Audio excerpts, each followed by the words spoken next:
penyebaran abu vulkanik dianggap mungkin bisa membahayakan keselamatan penerbangan, maka SOP penutupan bandara itu meskipun BNPB harus ke sana, tapi itu mesti kita patuhi.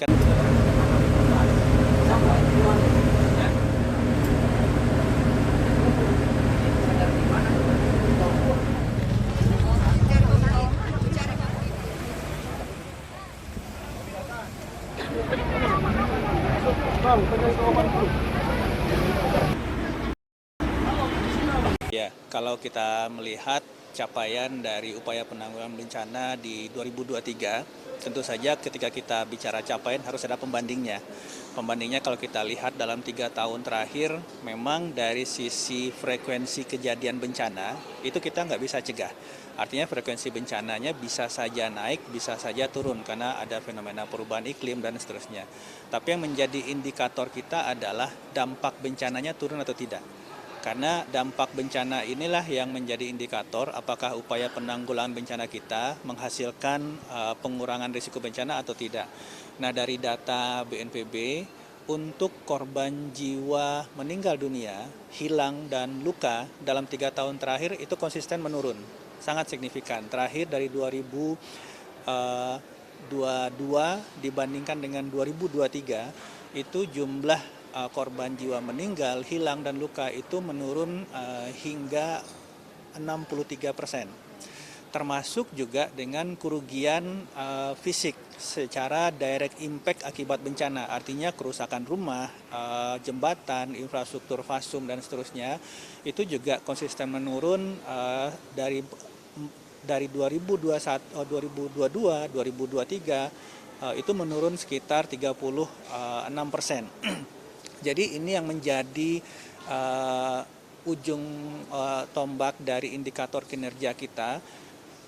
Frekuensi kejadian bencana itu bisa meningkat, tetapi dampak bencananya bisa kita tekan. Ini yang menjadi esensi sebenarnya jadi dari resiliensi berkelanjutan. Tetapi tantangan ke depan, kejadian bencana itu tidak hanya satu jenis bencana. Ada yang namanya collateral disaster. Gempa bumi kemudian menyebabkan longsor, menyebabkan banjir bandang, menyebabkan kebakaran di perkotaan, dan seterusnya. Nah, hal-hal seperti ini membutuhkan upaya-upaya yang lepas dari upaya konvensional.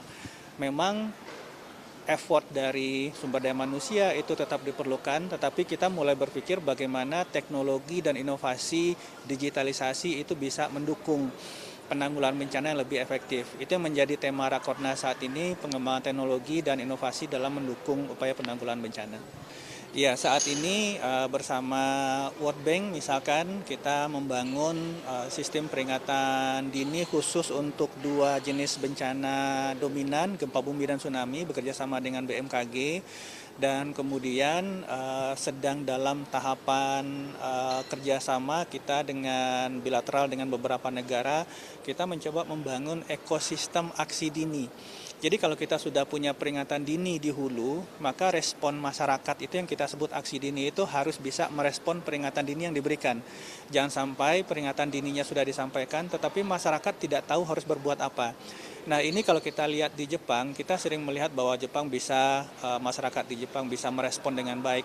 Ini sebenarnya bukan nature, bukan habit mereka, tapi dibuat sistemnya. Dibuat teknologinya yang kemudian mengharuskan masyarakat itu misalkan harus evakuasi ketika ada peringatan dini. Nah, hal-hal seperti ini yang kita sedang kembangkan bekerja sama dengan beberapa negara secara bilateral. Kita harapkan dalam 4 tahun ke depan ekosistem aksi dini ini artinya yang bisa menunjang masyarakat untuk bisa merespon peringatan dini secara appropriate itu sudah ada di Indonesia.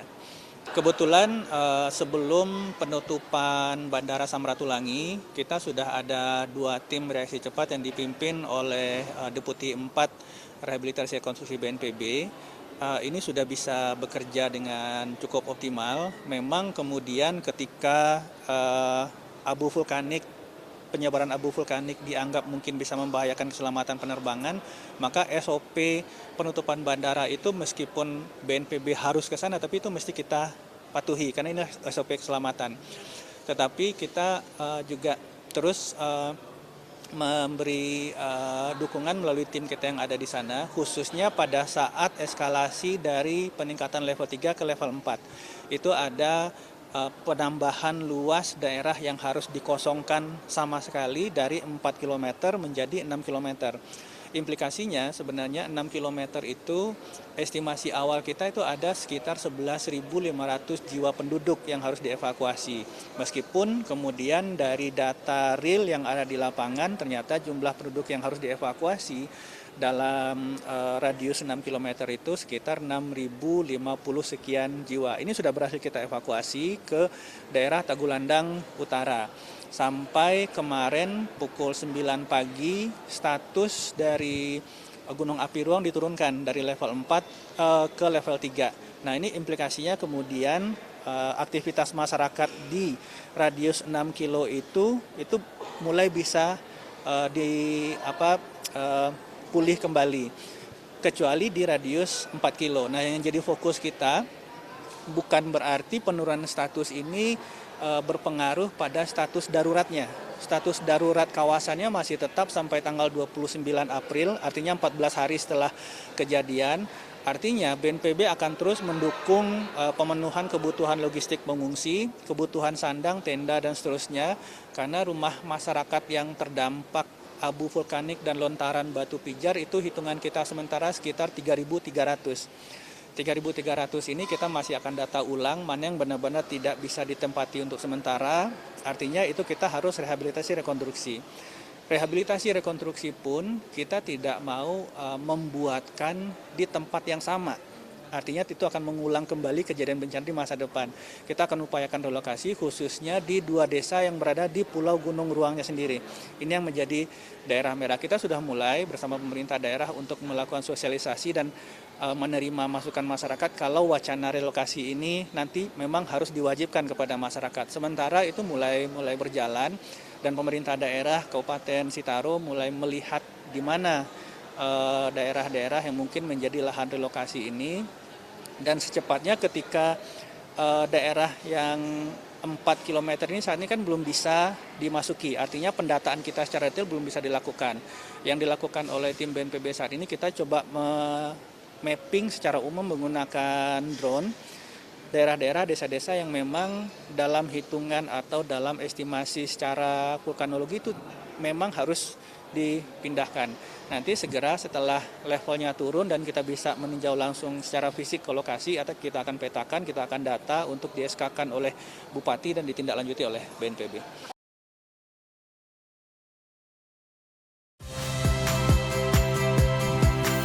Saya Ihsan Sitorus. Saksikan program-program Kompas TV melalui siaran digital, pay TV, dan media streaming lainnya. Kompas TV, independen, terpercaya.